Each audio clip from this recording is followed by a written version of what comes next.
हर महीने पैसा आता है और फिर महीना खत्म होने से पहले ही पर्स या अकाउंट खाली। समझ ही नहीं आता कि आखिर पैसा गया कहाँ। ये एहसास कुछ जाना पहचाना सा लगता है। हाँ बिल्कुल, कई लोगों के साथ ऐसा होता है। तो आज की हमारी ये गहन पड़ताल खास तौर पर उन लोगों के लिए है जो अपने पैसों पर आप कह सकते हैं बेहतर नियंत्रण पाना चाहते हैं, मतलब आर्थिक अनुशासन सीखना चाहते हैं। सही। और चाहते हैं कि उनकी मेहनत की कमाई सिर्फ खर्च ना हो, बल्कि उनके लिए कुछ मजबूत आधार, एक बुनियाद तैयार करे। बिल्कुल। और इसी जरूरत को पूरा करने के लिए आज हम एक बहुत ही खास स्रोत पर चर्चा कर रहे हैं। जॉर्ज एस क्लेसन की जो क्लासिक किताब है the richest man in Babylon, उसके एक विस्तृत हिंदी रिव्यू पर। हाँ, और इस रिव्यू की खास बात यह है, और किताब की भी, कि ये कोई भारी भरकम फाइनेंस की गाइड नहीं है ना। ये तो प्राचीन बाबुल की कहानियों का एक संग्रह है, सुनने में बड़ी सरल लेकिन सीख उतनी ही गहरी। सही कहा, यही तो इसकी खूबसूरती है। रिव्यू भी यही बताता है कि कैसे क्लासन ने कहानियों के जरिए धन बनाने और संभालने के कुछ बुनियादी टाइमलेस सिद्धांत सिखाए हैं, जो हजारों साल पहले सच थे और आज भी उतने ही, शायद उससे भी ज्यादा प्रासंगिक हैं। बिल्कुल। रिव्यू में आर्किद से कहानी का जिक्र है ना।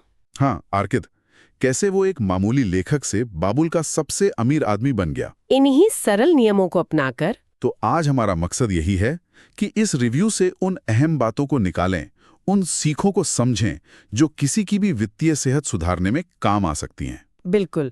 हम देखेंगे कि रिव्यू इन प्राचीन सिद्धांतों को आज के समय में कैसे समझाता है और उन्हें अपनाने के लिए क्या व्यावहारिक तरीके बताता है। बड़ा दिलचस्प है ये सोचना कि बाबुल से आज तक पैसे के कुछ नियम बदले ही नहीं हैं। तो चलिए शुरू करते हैं रिव्यू में बताए गए वो मुख्य सिद्धांत, जिन्हें अक्सर 7 cures for a lean purse या कह लें खाली पर्स के साथ इलाज कहा जाता है।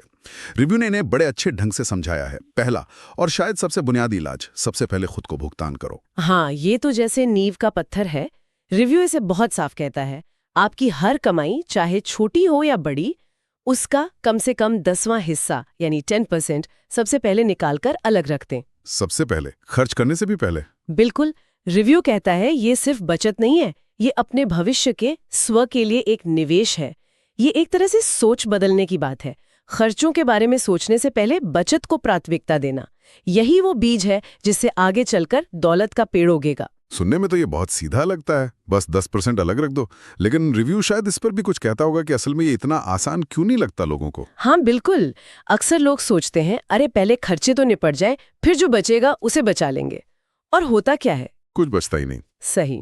रिव्यू इस चुनौती को समझता है और उसका सुझाव है कि इसे आदत बनाने के लिए आप टेक्नोलॉजी का इस्तेमाल करें। जैसे ही सैलरी या कोई आमदनी अकाउंट में आए, एक ऑटोमेटिक ट्रांसफर सेट कर दें। अच्छा। हाँ, जो 10% या जो भी रकम आपने तय की है उसे एक अलग बचत या निवेश खाते में भेज दें। इस तरह वो पैसा आपकी नजरों से और आपकी खर्च करने की पहुंच से एक तरह से दूर हो जाता है। ये अनुशासन बनाने का एक प्रैक्टिकल तरीका है। इच्छा शक्ति पर निर्भरता कम हो जाती है।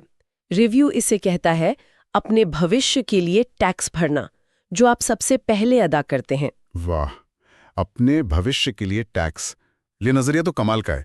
ठीक है, तो ये हुआ पहला इलाज। अब मान लिया हमने 10% बचाना शुरू कर दिया। रिव्यू के हिसाब से अगला कदम क्या है?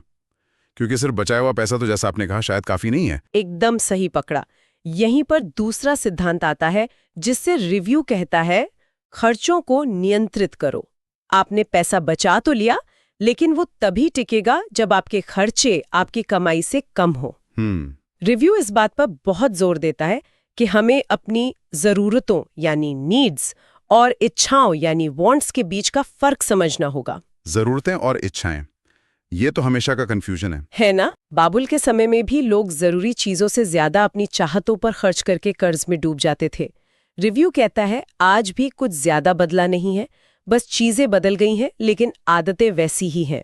तो रिव्यू इसके लिए क्या तरीका सुझाता है? क्या कहता है? बजट बनाओ, आजकल तो एप्स वगैरह भी हैं। हाँ, रिव्यू बजट बनाने की बात बिल्कुल करता है, लेकिन इसे कोई बोझिल काम की तरह नहीं दिखाता। उसका नजरिया है अपने पैसे का प्लान बनाना, ताकि पैसा उन चीजों पर लगे जो आपके लिए वाकई मायने रखती हैं, न कि बस यूं ही बह जाए। प्लान बनाना मतलब रिव्यू एक सरल तरीका बताता है। अपनी आय लिखें, फिर ज़रूरी खर्चे जैसे खाना, किराया, इनकी लिस्ट बनाएं। फिर देखें कि बाकी पैसा जा कहाँ रहा है। क्या वो खर्च वाकई ज़रूरी है या सिर्फ इच्छाएं? कई बार तो हम आदतन या बस दूसरों को देखकर खर्च कर देते हैं। हाँ, ये तो होता है। सोशल प्रेशर भी होता है। बिल्कुल। रिव्यू कहता है इन गैर जरूरी खर्चों पर नियंत्रण पाना ही बचत को संभव बनाता है। मतलब अपने पैसे के ड्राइवर बने, न कि पैसेंजर। ठीक है, तो हमने 10% बचाया, खर्चों पर लगाम लगाई। अब उस बचाए हुए पैसे का क्या उसे बस बैंक में पड़ा रहने दें? यहीं पर तीसरा और शायद सबसे दिलचस्प सिद्धांत आता है। जैसा रिव्यू में बताया गया है, अपने पैसे को काम पर लगाओ। पैसे को काम पर लगाओ। हाँ, बचाया हुआ पैसा अगर सिर्फ रखा रहे तो वो एक तरह से सो रहा है, निष्क्रिय है। रिव्यू इसे बाबिल के सुनार की कहानी से जोड़ता है। सोने के सिक्के संदूक में बंद रहेंगे तो बढ़ेंगे नहीं, उन्हें काम पर लगाना होगा। अच्छा, तो आज के जमाने में इसका मतलब हुआ निवेश करना, इन्वेस्टमेंट। बिल्कुल, निवेश। निवेश, ये शब्द सुनते ही कुछ लोगों के मन में शायद डर सा आ जाता है। रिव्यू इस बारे में क्या कहता है? क्या कोई मुश्किल रणनीतियां बताता है? नहीं, बिल्कुल नहीं। रिव्यू का फोकस मूल सिद्धांत पर है।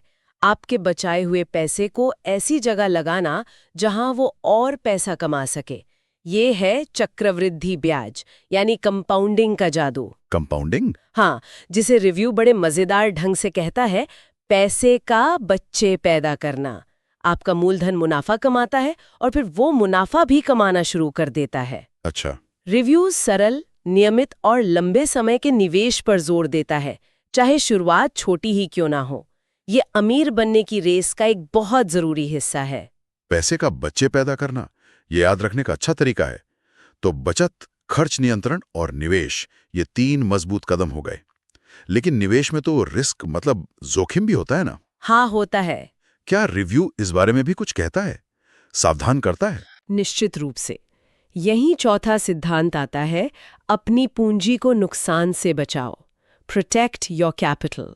रिव्यू बहुत साफ शब्दों में चेतावनी देता है कि मेहनत से बचाया पैसा बिना सोचे समझे जोखिम में ना डाले।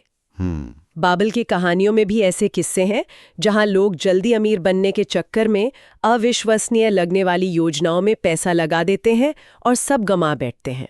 आजकल भी तो ऐसी स्कीमें आती रहती हैं, रातों रात डबल। बिल्कुल।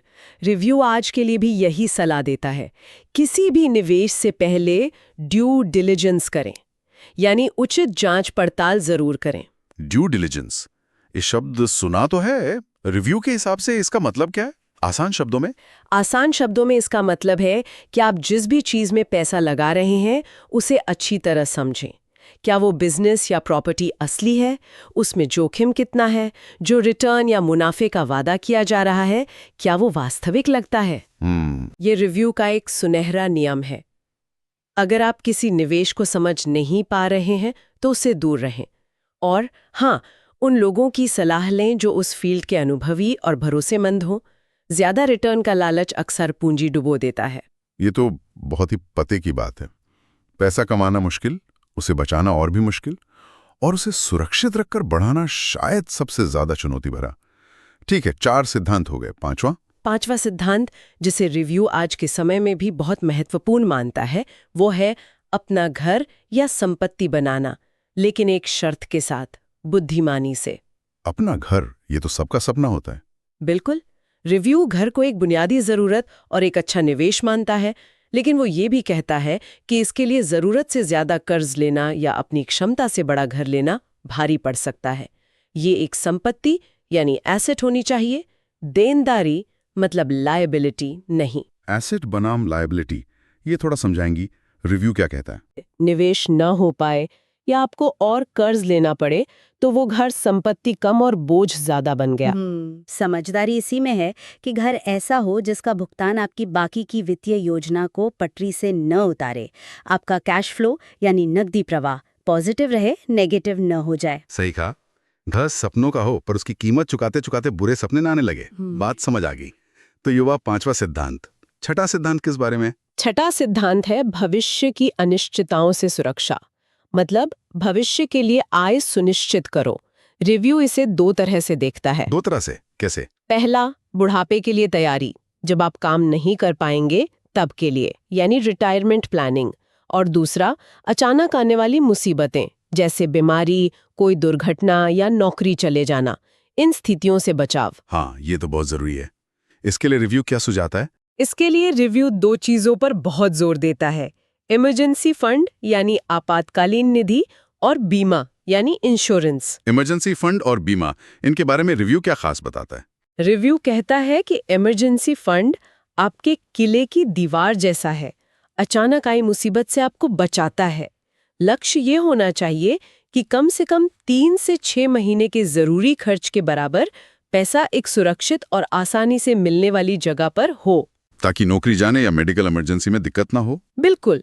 और बीमा, खासकर हेल्थ और लाइफ इंश्योरेंस, आपको बड़े वित्तीय झटकों से बचाता है, ताकि कोई एक बड़ी घटना आपकी सारी बचत और निवेश को खत्म ना कर दे। ये भविष्य को सुरक्षित करने के तरीके हैं। ये वाकई एक सुरक्षा कवच बनाने जैसा है, बहुत जरूरी।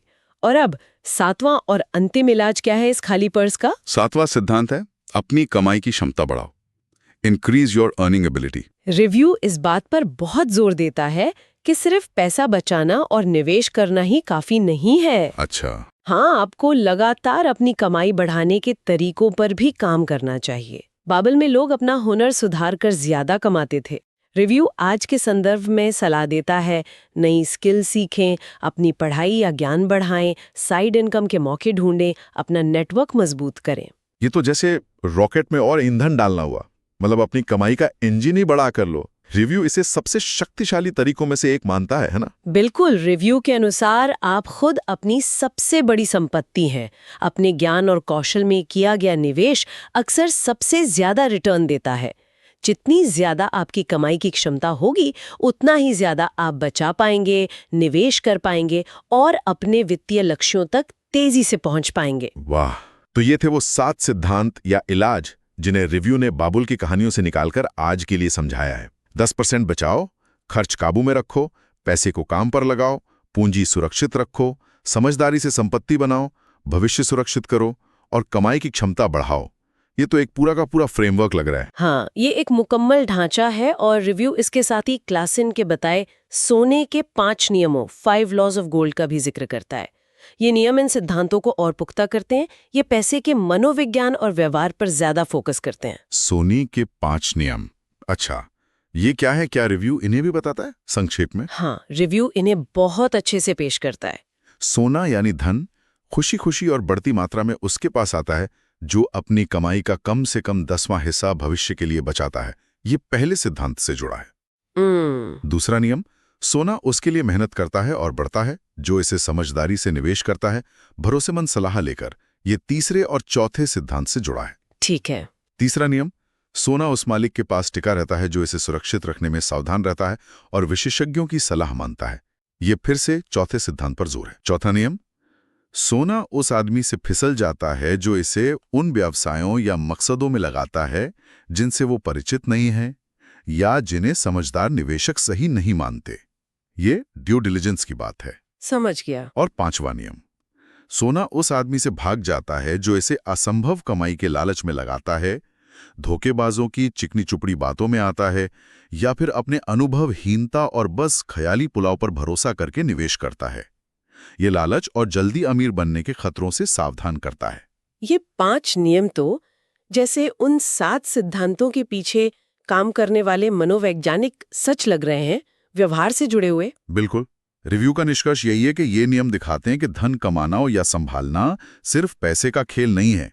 ये अनुशासन, ज्ञान, धैर्य और चरित्र का भी खेल है। जो इन नियमों को समझता है और अपनाता है, पैसा उसके पास ना सिर्फ आता है बल्कि टिकता भी है और बढ़ता भी है। तो इन सभी सिद्धांतों और नियमों को जानने के बाद क्या रिव्यू कोई ठोस एक्शन प्लान या कुछ कदम सुझाता है कि कोई व्यक्ति मतलब शुरुआत कैसे करे? जानना एक बात है, करना बिल्कुल दूसरी। हाँ, रिव्यू इस बात को समझता है। वो एक सरल 7 कदम का एक्शन प्लान सुझाता है जिसे कोई भी आज से ही शुरू कर सकता है। अच्छा, क्या है वो कदम? पहला, तत्काल बचत। अपनी अगली आय से ही 10% बचाना शुरू करें। हो सके तो ऑटो डेबिट सेट करें, नो एक्सक्यूजेस। ठीक है। दूसरा, खर्चों पर नजर। 1 महीने के लिए अपने सारे खर्चे ट्रैक करें, ऐप या डायरी, जो ठीक लगे। देखें पैसा जा कहां रहा है, कहां कटौती हो सकती है। तीसरा, आपातकालीन निधि।